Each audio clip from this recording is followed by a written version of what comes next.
Hello and welcome to lecture number 9. The topic of this lecture is Introduction to Subprograms. Subprograms in assembly are equivalent to functions in C. In this lecture, we are going to learn how we can write subprograms and how we can integrate them in our assembly code. Before starting this topic, I would like to briefly talk about different addressing modes in 8086 architecture. So in this slide, the red color word shows the type of addressing mode. Starting from immediate addressing mode, so we have 3, 4, 5, 6, 7, and 8 different addressing modes presented in this slide. So addressing mode refers to the type of the data transfer from memory to CPU, from CPU to memory, or between different registers in CPUs.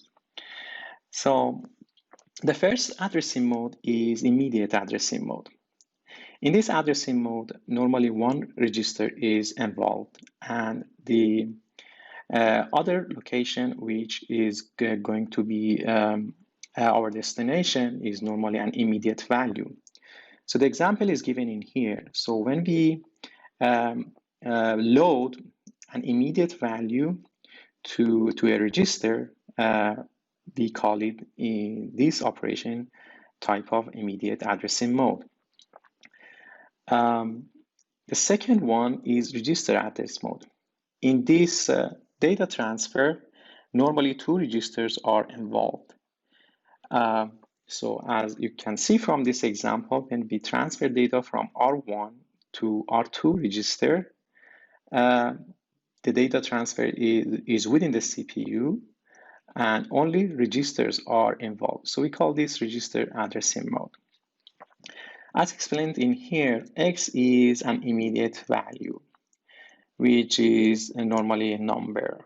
And then R, R1, R2 are general purpose register in the CPU. We also use B acronym in this presentation, in this slide, which also refer to a general purpose register. We also use I in one of these addressing mode, which also represent one general purpose register. The scale value in here, it could be 1, 2, 3, 4, 8, and so on. As you will see in this slide, we are going to use also a scale value. And we also use the displacement value in our data transfer. Okay, going back to the different addressing mode. So the third one is direct addressing mode. Direct addressing mode refers to the data transfer from memory to register when the address of memory is given directly as a second operand, and we dereference it using bracket. So basically, direct address mode is referred to the data transfer from memory to register when we have the address of that memory location. The fourth one is register indirect addressing mode. The difference between this and the previous one is that the address of the memory location is stored in register R2. Therefore, we dereference that location using a bracket and then put that data in one of the other general purpose register. When we talk about R1, R2, and R, we talk about general purpose registers that we have used in our previous lectures, assignment, and labs. These registers are like EAX register, EBX register, ECX, and so on. Then we have our base relative addressing mode. In base relative addressing mode, we have one register involved in here as a destination, and then we have another register here where it acts as a base register. And the displacement value is a value that we add to that base to get into the next element in our memory. So if you assume that memory is like this, and then you have your base address referred to this location in the memory, then you say, when you say B plus 1, then you are going to refer to the next place in the memory.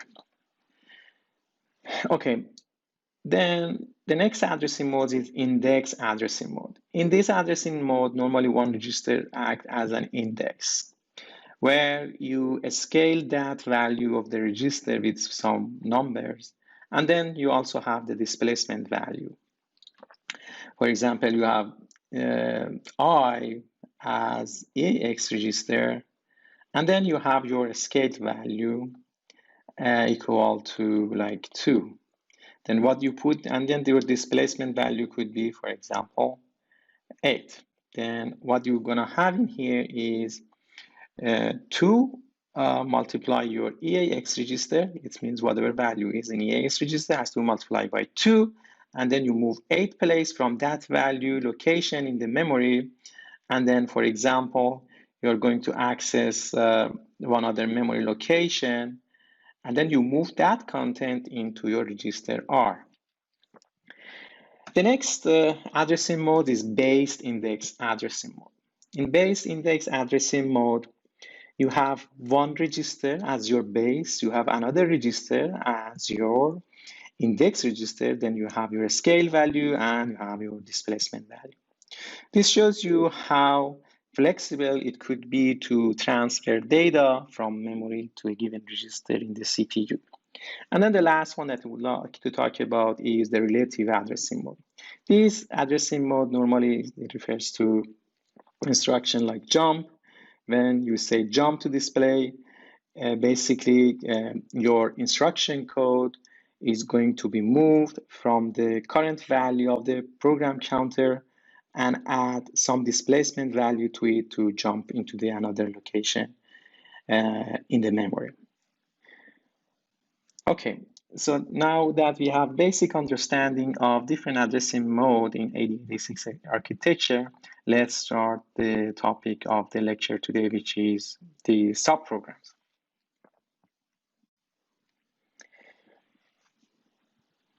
So the first question is how we can implement subprograms in assembly. Since you are all familiar with one of the high-level languages like C or Java or some other languages like Python or MATLAB, it is a good idea always to compare implementation of subprograms with those high-level languages. So the equivalent term for subprograms in C is function. Since in this course, we are mostly talking about C program and integration of assembly code within a C program. So let's compare subprograms with functions. Basically, when you implement functions in your C code, it is similar to implementation of subprograms in assembly. Let's start with one example in C and see how functions in C are defined and how we call those functions and how we define those functions. Normally, functions in C are declared at the beginning of the file and where we call this function prototyping. And then functions are called within a function to do within a main program to do some task for us. And then the function itself could be defined at the end of the file if it is a small project, or could be defined in different files like header files or C file for us. Let's see if we want to implement a same simple function like a print hello in assembly. So here is our C code, and here we try to implement this function in assembly.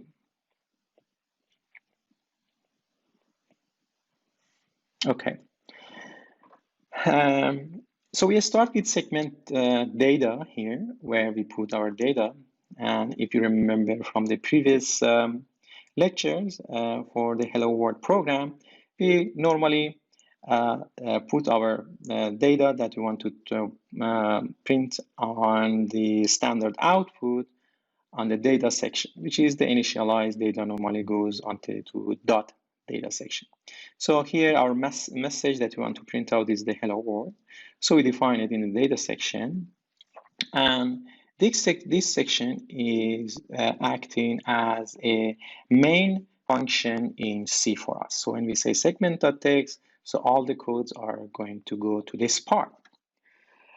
Okay, so assuming that we want to implement subprograms, we first try to do a simple label and then include all those functions under this label. So basically labels are working for us as a function in C. Therefore, we say, okay, print hello is a combination of different syntax. So for example, we move message into register EAX, and then we call print string macro to print out the message hello on the screen. See how we can complete this integration of subprogram in our assembly code. Okay, once we are in the main part of our function, we need to kind of send the program counter to this label to do this work for us, and then to come back to the main function. So the first intuitive things that comes to my mind is to use the jump function. So we use jump, and then we go to this label, and then we do this work, and probably we should jump back to one line after the jump to do the rest of the task in our main code. So that's good. So jump, we jump to this label, we print out, and then we need to jump back. So to jump back, we need a place in the main program to refer to it. So therefore, we put L1 in here.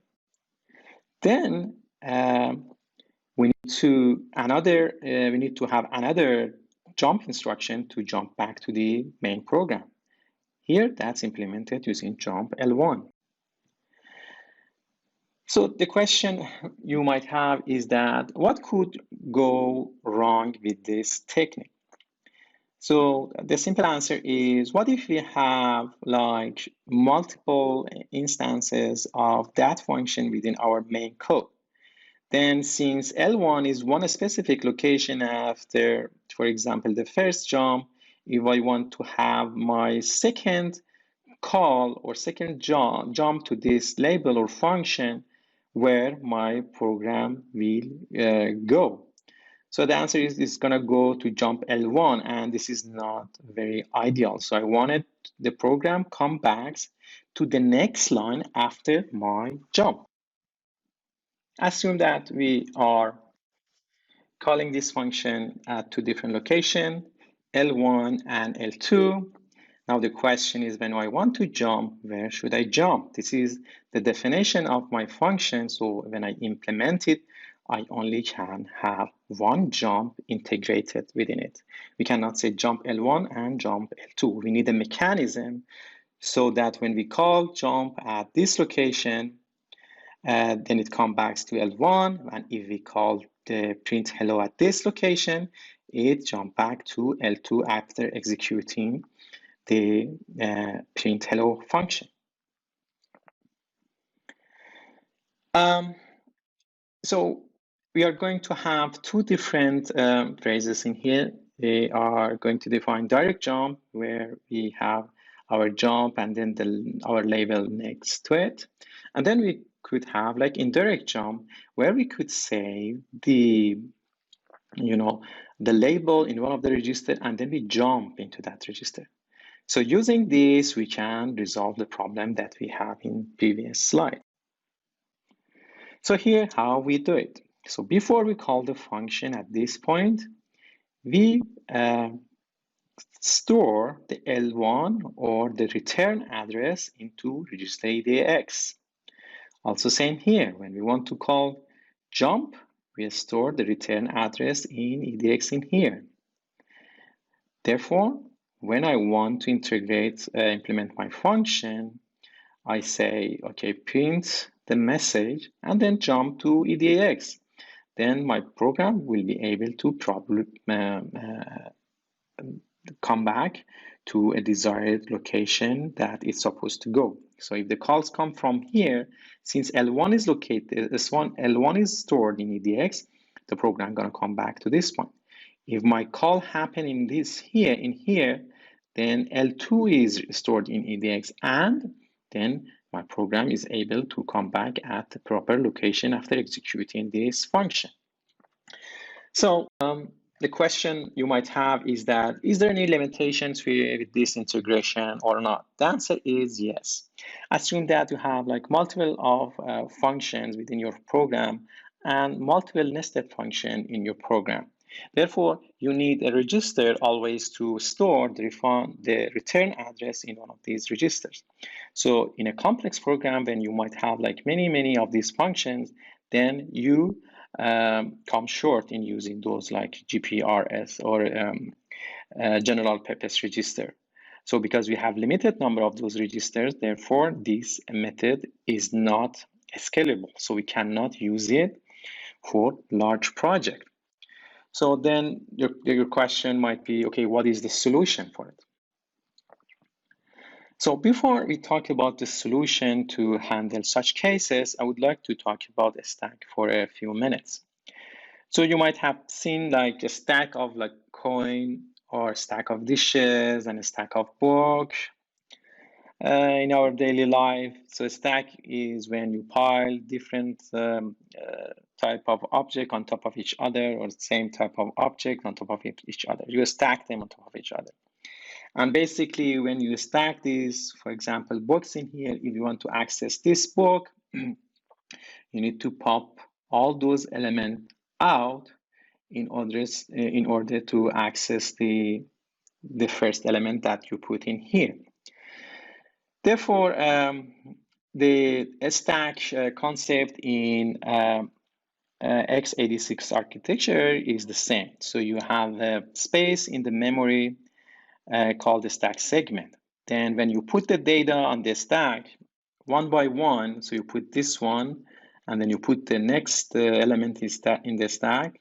So the next element gonna go on top of the previous one, and then on top of the previous one like this, and until you kind of reach the top element. And if you want to access like one of these elements, you need to pop out the first one and second one in order to pop out the third book in your stack book. So we have the same concept in x86 architecture for in the memory. So basically, if it is your memory space, then you could have a stack either at the top of your memory map or at the bottom of your memory map. In literature, you might see both of these kind of illustration. And in this class and in x86 architecture, we use the down to top kind of architecture. So we assign the lowest part of the memory, which is in here in terms of the physics for the stack segment, and top of the memory map for the .text, .bss, and .data, and then heap, which is going to be here. So therefore, assume that the .text instruction goes in here, and then your .data goes in here, and then your .bss data goes in here, and then here is your heap or your dynamic memory. And this part is your stack segment. So this is our kind of memory map in 86 architecture. Okay, so why we are having this kind of architecture? Why we are putting the text at the top or the instruction at the top, and then we go down, and in the middle is empty, and then the next is the stack memory implementation. The reason is for memory optimization, the use of memory optimization, we leave this part kind of available to heap and to the stack, so that if the heap is not using it, the stack will use it. And if the stack is not using it, the heap will use this part. In this way, we have a better way of memory mapping in our CPU and a better use of our resources. One thing to note is that normally the higher address are the one in the below part. As we go up, the address decreases. So as a stack grows, the address decreases. So the stack is 4 bytes. So each element in the stack is 4 bytes. Therefore, you are able to store 32-bit of data in each of the elements in the stack. In CPU, we have a stack pointer where the stack pointer refers to the top of your stack. Basically, the address of the top of the stacks is stored in your ESP register. So in the 16-bit CPU architecture, we refer to stack pointer as SP. In 32-bit, we refer to as ESP. And in 64-bit, we refer to this register as RSP. Assume that you have register EAX and you want to transfer its data to the stack. How you can implement this? The way that I can implement this is that assume that I'm here in the stack. So the first thing that I want to do is make one space available in the stack. So I make this space available. How? If the address in this stack is 2088, if I deduct 4 from it, then my stack pointer gonna be pointing to this location. Therefore, I can put some data in this location. So the next instruction would be move the EAX value to where the ESP stack is pointing. And now I have my value stored in place of 2084. The question you might have is that, is there any other way to simplify this process? The answer is yes. You can use push EAX to push the content of the EAX on the stack, and then this push operation will be equivalent to these two commands as assembly command. So therefore, you don't need to write this.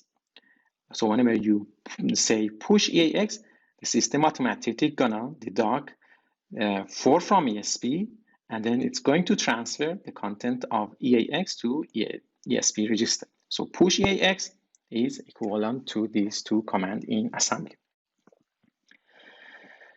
Okay, the next question might be how I can take one value or one element from the stack and use it in one of my register in the CPU. So in here, you know that this value, the stack pointer right now is pointing to this element, which is 2084. And I would like to have this element transferred to my register EBX. So at this point, I don't have that value in EBX, so it is empty at this point. So the first thing that I would do is that I move the content of ESP, what is pointing by ESP, into EBX. And then once I do that, then I want to get rid of that element from the stack. So I want to make available this element to the memory so that it can be used by heap probably. So therefore, once I transfer that, I do not want that element occupying my stack at this point. I would like to get rid of it.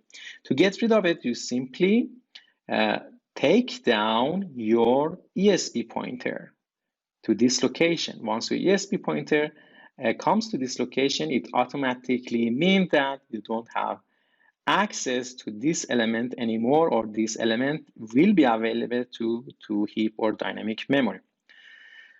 So in here, these two instruction can simply replaced by pop command. When you say pop EBX, the system is going to automatically remove whatever value that is pointing by ESP and put it in the register operand in front of the pop, in this case EBX, and then it's automatically going to send the ESP pointer to the next, to the below element in the stack, which is in this case is 2088. Now, our EBX has this value, the ESP point to the next element, and we get rid of this element in the stack and we make it available to be used in dynamic memory. Okay, so the next question you might have is that, is there any way that I can pop, for example, 4 bytes from the stack, and then I do not want to save those values for some reason? So assume that I have some values on the stack, I have used those values in the stack, and now I want to clean up my stack. So what is the proper way to do this? Should I use pop EBX, or I should use another command? So the answer is that you can simply get rid of one element from your stack by using add ESP4. And then you can remove more elements from the stack by using the add command. So in this case, you are not going to save whatever value is located in the stack. In those locations, you just make those locations in the stack available for your use in the system. It's like a free command in C, C++ or malloc free in C. Okay, the next one is, okay, so in this case, so we remove 4 bytes, and also we can remove 20 bytes, which is equivalent to 5 elements in the stack. So if we say add ESP4, we basically get rid of these 4 and probably the next one, and then we send the stack pointer in here and we make these spaces available to dynamic memory. So the next question might be, is there any way possible that we could reserve some elements on the stack or memory spaces on the stack? The answer is yes. So the question might be how we can do that. Should we use push command or another command can be used? If you use push, then you might need to use a register or memory as an operand. But since you do not want to push any value to create that space, you just want to make a space, then proper use of the command would be sub. By using sub ESP4, you basically make one space in the stack. Therefore, in this case, your stack pointer is going to be pointing in here, and this value will be available to you for use in your code. If you say sub ESP24, basically you make 6 space available in your stack memory. So it's going to be 1, 2, 3, 4, 5, 6. And then your stack memory is going to be pointing to this. Then you can use all these in your coding. So therefore, your stack pointer is going to change the number. You deduct 24 from it, and that's going to be your stack. And all these going to be available to you. In summary, push and pop are implemented as below. So the argument that push can get is register value, memory value, or immediate value. But pop value, since you need to pop some value and store it somewhere, the argument or the operand could be only register and memory. So these are some practice. We talk about push EAX and pop EBX. Then you try to practice this and see once you do push EBX, what's going to happen to the stack. Basically, your stack pointer, basically what you have in your EBX gonna goes to the location that is pointed by ESP, and then your stack pointer is going to move up for one location. Pop is the reverse operation. You take the value, save it in EX, for example, and then your stack pointer gonna go to an element below the previous one. We have different form of push command, so and pop command. So one of them is push A and pop A. A here stand for all. So when you say push A means push all, and pop A means pop all. So in different hardware platform, this push command do different things. For example, push A is going to push the value of all these registers one by one to the stack. And pop A gonna take the values from the stack and store this value to this register. Okay.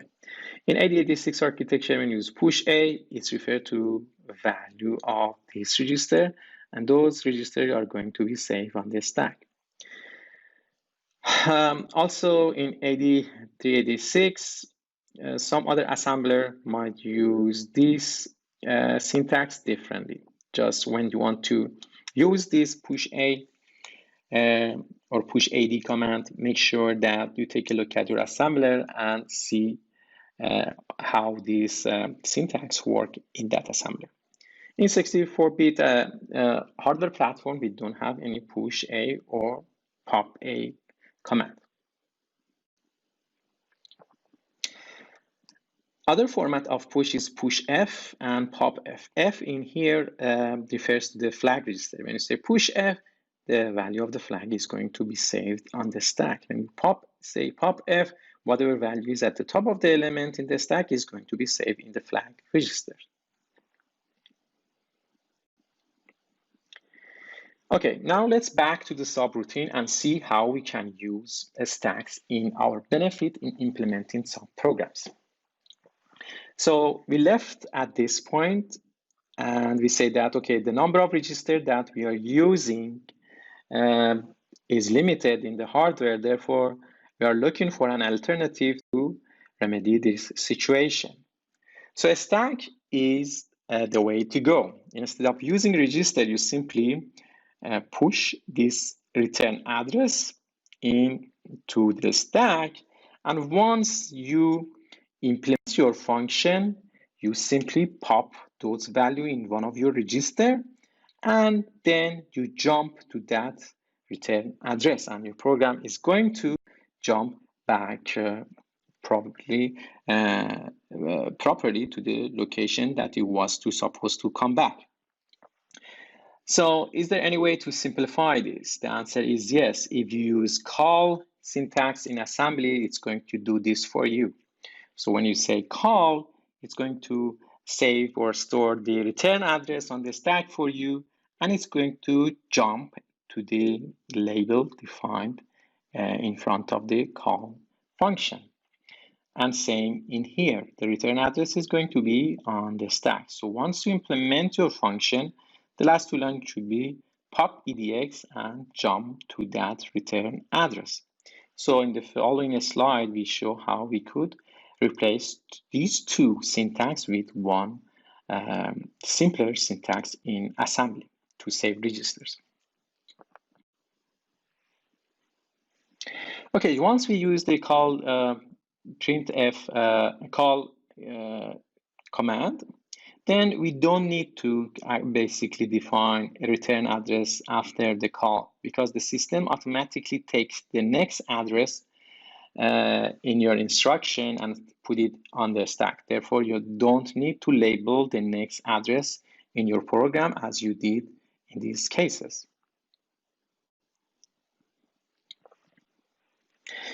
So the call instruction is merely a form of jump. The only difference is that when you use call, the return address is going to be saved on the stack, and then jump is going to happen afterward.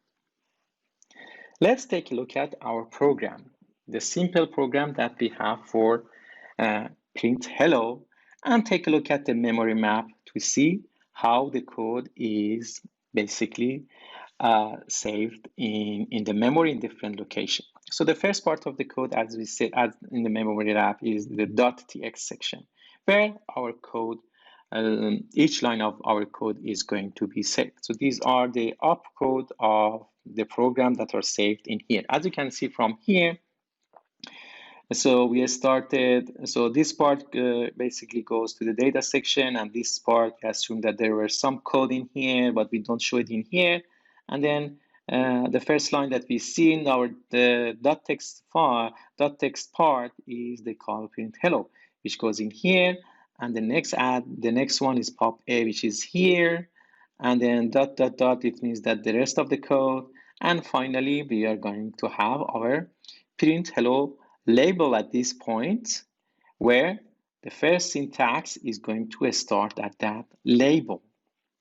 And then the rest of this is going to be implemented in here simply.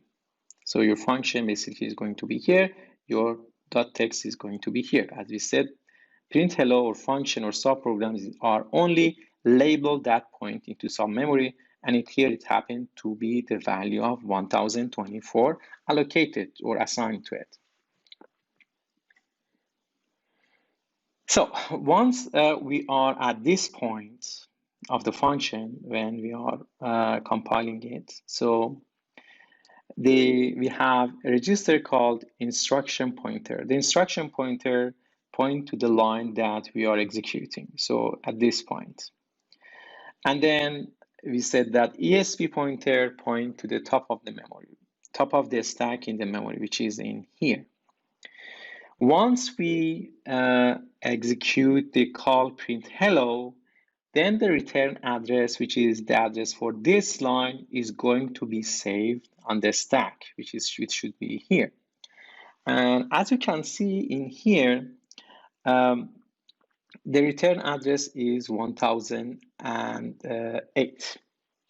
Therefore, so when we call the function, so 1008, which is in the address of this point, is going to go to the top of the stack.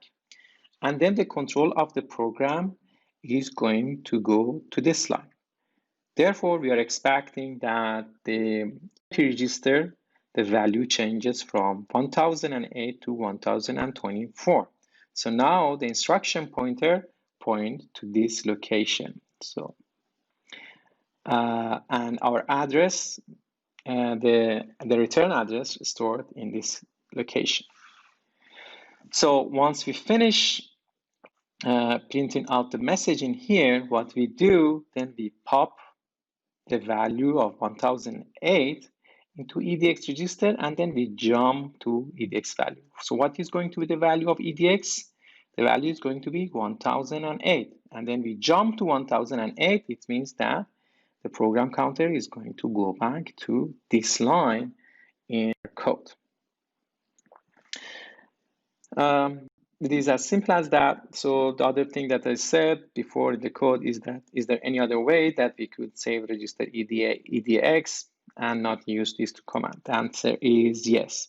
We can use RET to replace these two commands and kind of make EDX register free to use for us. So the return instruction also is merely a form of jump. So the return, when we say return, we jump to the address that is stored on top of the stack, and then we pop, that's important, we pop off that element from the stack. So the implementation is given in here. We get rid of those two commands. So we say return, so once we say, so as explained, so once we have return here, then we are going to jump to the address where it is stored on top of the stack, which is here, 1028, and then we are going to discard this value from the stack and make it available for dynamic memory. So the illustration is given in here.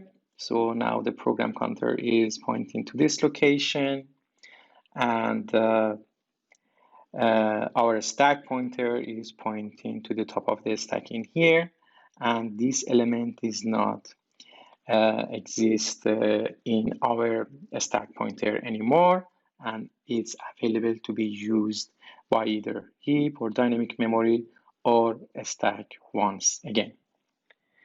Here is the end of lecture 9. See you on the next video.